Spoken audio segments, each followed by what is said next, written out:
Hi, and welcome to my podcast, Help Me Rhonda. I'm your host, Dr. Rhonda Karg. I'm a clinical psychologist, and each episode of this podcast, I present mental health related information to you in hopes that you can gain insight and also learn new skills that can help improve your mental health. So tonight I'm going to be talking about therapeutic journaling. And if you're not familiar with therapeutic journaling, the basic idea is that you're writing with a purpose in a way that is designed to improve your mental health or your physical health. And there's been lots of research that shows that journaling, even for 2 to 4 minutes a day, can have huge benefits to your physical health. It helps with everything from blood pressure to IBS to rheumatoid arthritis, all kinds of benefits physically, ulcers, all kinds of things. And then in terms of mental health, it's been demonstrated to help all kinds of different conditions, including anxiety, depression, PTSD, OCD, a wide variety of different mental disorders it's been demonstrated to be effective for. So I would really highly recommend that you check out my video today and think about which of the methods that I'm going to describe today seem like they would be best aligned with what your goals are for your own personal growth. So some people like to sit down and journal in what we call a brain dump, which is just basically to sit down and just not filter anything, just write everything that comes to mind. And brain dumps can be particularly beneficial if you're feeling overwhelmed and you can't even think straight because there's so many thoughts and feelings going through your head that you don't even know where to start. So a brain dump is a really good way to do that if that is how you're feeling.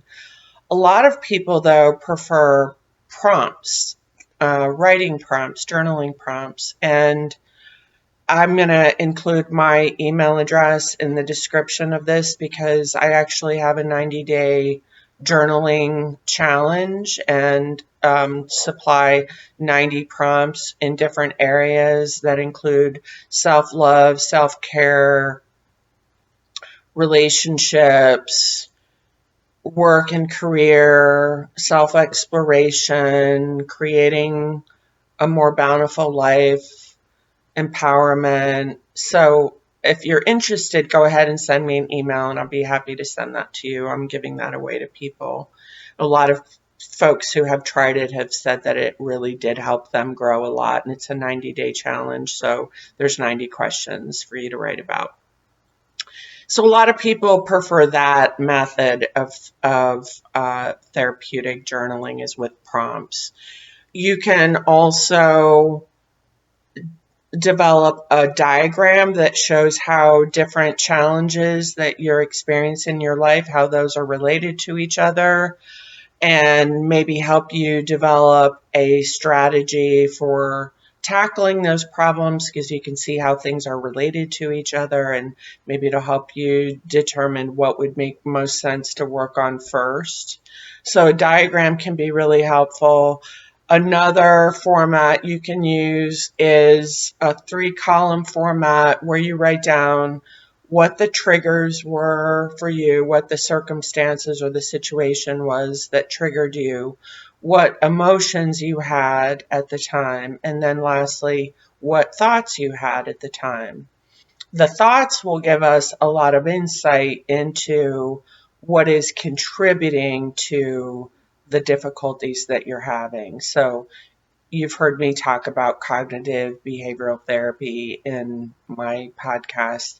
Cognitive behavioral therapy addresses how thoughts and feelings affect behavior. So therapeutic writing for a CBT approach would be looking at the consequences for a certain situation, a certain behavior that you've engaged in, and looking at the consequences of having particular thoughts and how that affects the way that you're feeling or the way that you're perceiving a situation. So that's one way that you can approach therapeutic journaling. Another is to write down the things that you want more of in your life as a way of manifesting. So, writing down an alternative story to your life right now, writing down an alternative life and what that would look like, and what would be different in that life, and really focusing your mind on that, because as you know from other videos that I've done, manifesting is real. Research shows that what you focus your mind on is exponentially more likely to happen. So if you really want to get into that groove, it's important to start off by getting clarity of what exactly do you want, and then writing a detailed description of what you want.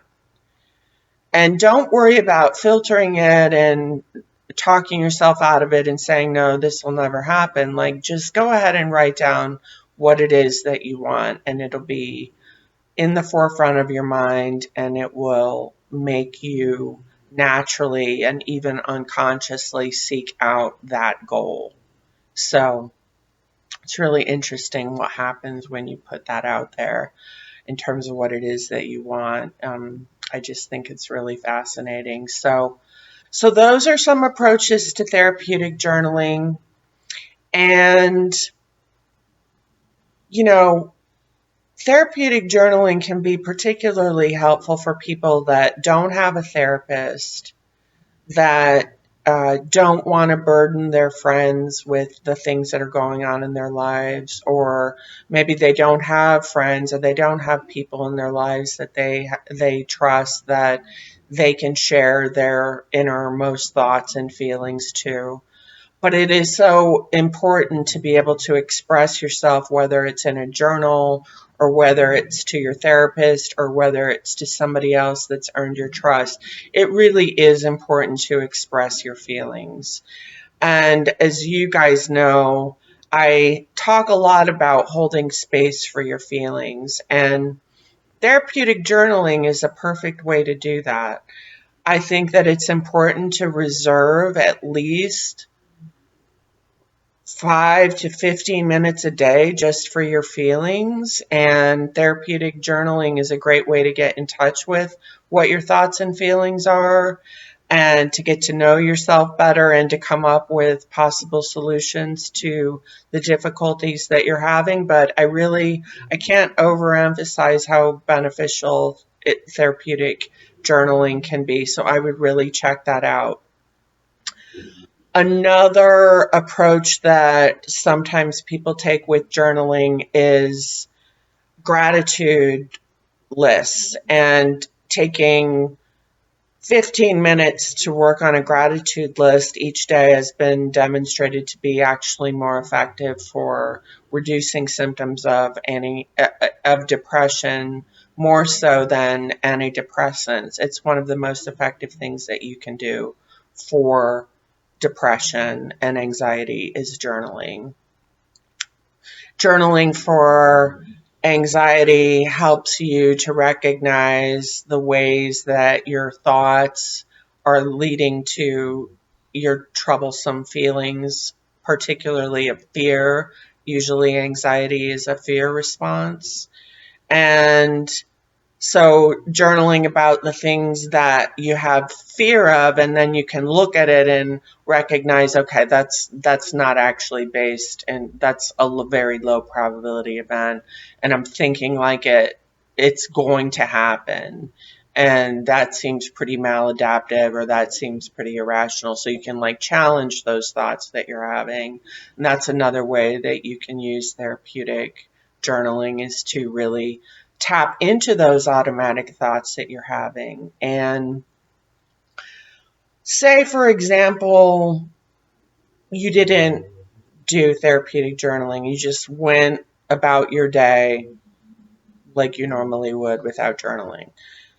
We as a society are so busy and so distracted that we don't even know what we're thinking because we're just doing the next thing. We're doing the next thing. We don't have time to think about things. We don't have time to feel our feelings. We have to just keep it moving. And as a result of that, we oftentimes don't ever process our thoughts and feelings about things. And that that's going to be an impediment in terms of our personal growth if we're not able to get in touch with what our thoughts and feelings are in different situations. It's going to be difficult to grow.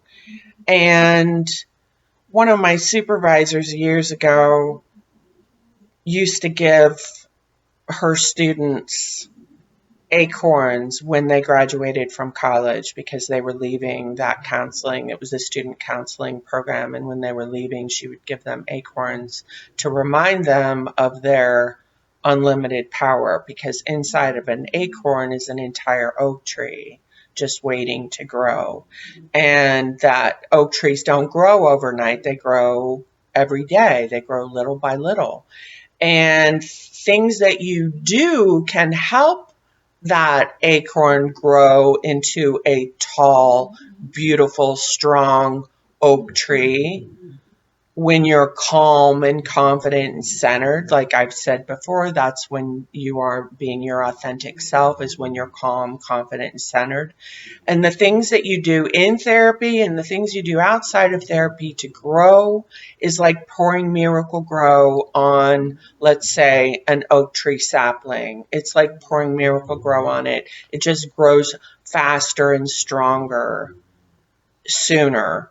So I would tap into the therapeutic journaling, a therapy if you have a therapist, or if you're waiting to see a therapist. The therapeutic journaling can be a really helpful substitute for that. And again, if you feel like you're burning your friends out because you're talking to them too much about the things that are going on in your life, then therapeutic journaling can be a really good solution to that. Okay. And I would also say that sometimes you really do want to think twice before you use other people as sounding boards, because like let's say that you have a job that's very unsatisfying to you and it's a very stressful job, and let's say that every day you go home and you use your partner as a sounding board to listen to you complain about work day after day after day after day after hour after hour after hour. Imagine what effect that has on your partner having to listen to that. So another benefit of therapeutic journaling is that you are containing the, I guess you could call it the toxicity of the things, of the stressful things that are going on in your life. Sometimes you can overshare with people and burden them and overwhelm them.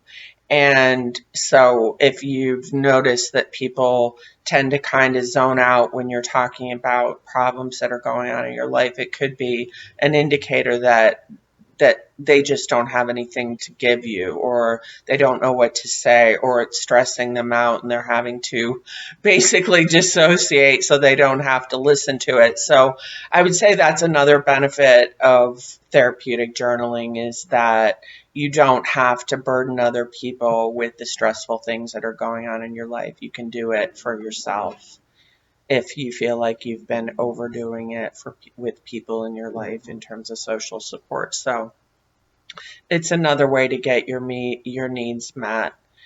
So I would love to hear your experience with therapeutic journaling and what you think about it, if you think it would be helpful. If you like this video today, please like, subscribe, and share with someone that you think might be interested in this video. Thank you so much for getting the word out and making mental health support more accessible and free. Thanks for joining me today. Hope you have a good day.